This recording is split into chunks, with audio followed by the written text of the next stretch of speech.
Every day I swear I need you.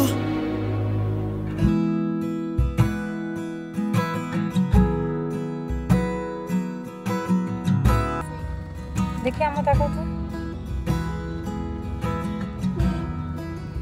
আসসালামু আলাইকুম সবাইকে। তো চলে যাচ্ছি ছোট একটি বোনের বিয়ের দাওয়াত খেতে।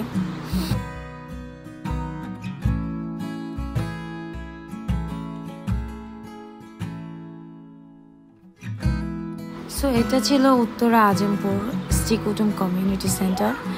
তো আমরা যেতে যেতে একটু লেট করে ফেলেছিলাম, বাট আমরা যেতে না যেতেই বরযাত্রী চলে এসেছে। মানে আমরা যখন গেট দিয়ে ঢুকি তখনই দেখেছি আমাদের পিছনে যেই গাড়িটা ছিল সেটাই বরযাত্রী ছিল।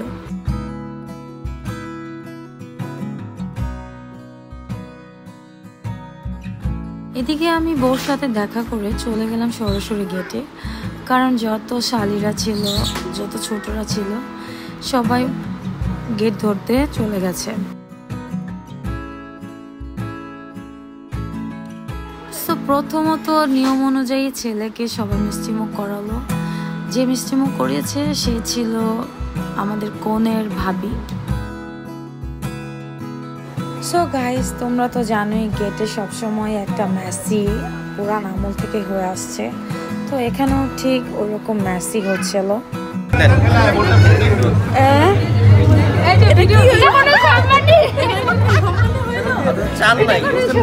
চাইনা দেখে তো ওরকম ভাবে দিতে হইব। আপনারা কি গেটে এভাবে ঢুকেন? অল্প অল্প পরিমাণ দিয়ে ঢুকেন নাকি? আমি তো বলতে হবে। বলেন বলেন বলেন। কত আপনারা 50 টাকা গেটের ভিতরে সো ওরাও রীতিমতো দুষ্টুমি করতেছিল। ৪৫,০০০ টাকার বেশি ১ টাকাও দিতে পারবো না। সো এখানে কিন্তু অনেকটা সময় কেটেছে। সো মোটামুটি তারা ভালো একটি অ্যামাউন্টই আমাদেরকে দিয়েছে।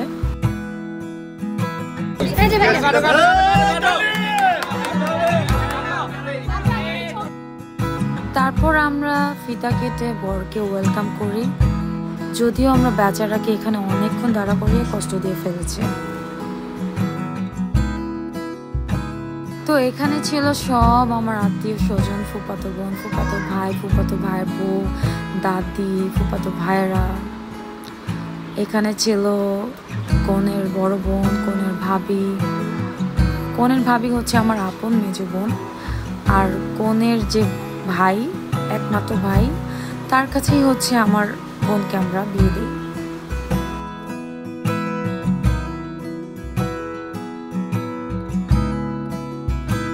এদিকে গাইস দেখেন, আমার জামাই আবার আমার সাথে একটু দুষ্টুমি করতেছিল। মেয়েকে এখন শ্বশুরবাড়ি থেকে আনা ইয়াররিংস, গলার হার, বালা, তারপরে টিকলি এবং নাকফুলটা পরিয়ে দেওয়া হচ্ছিল।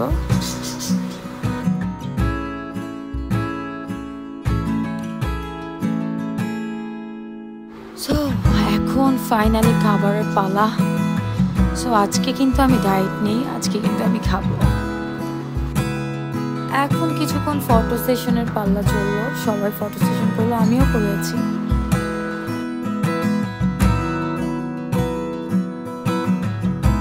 ফাইনালি বরেরাও খেতে বসে পড়লো, কারণ ওরাও আসলে অনেক হাংরি ছিল, অনেক লেট করে ফেলেছে সবাই।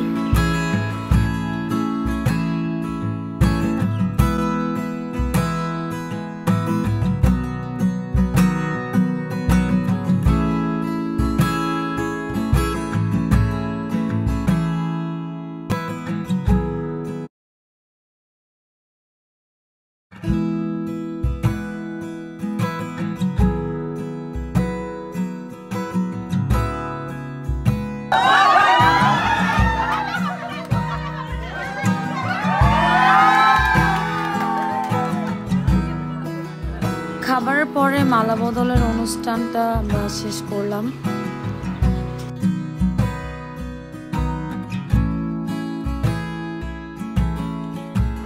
এখানে বরের বন্ধুগুলা কতগুলি বরকে এমন উপরে উঠেছে, মনে করছে যেন আমরা মালা দিতে পারবো না, বাট কনের দুলাভাই একাই 100, সে জাস্ট একটা ছক্কা মেরে দিছে।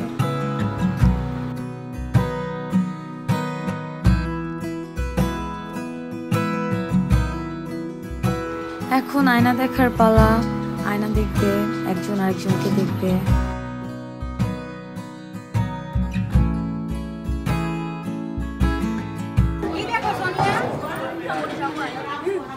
দেখতে হবে, আয়নাতে দেখতে হবে।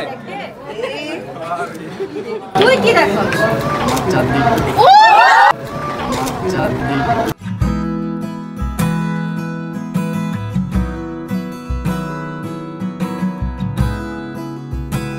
সো এই সেই মোমেন্ট, বিদায় মোমেন্ট, অনেক বেশি কষ্টদায়ক মোমেন্ট।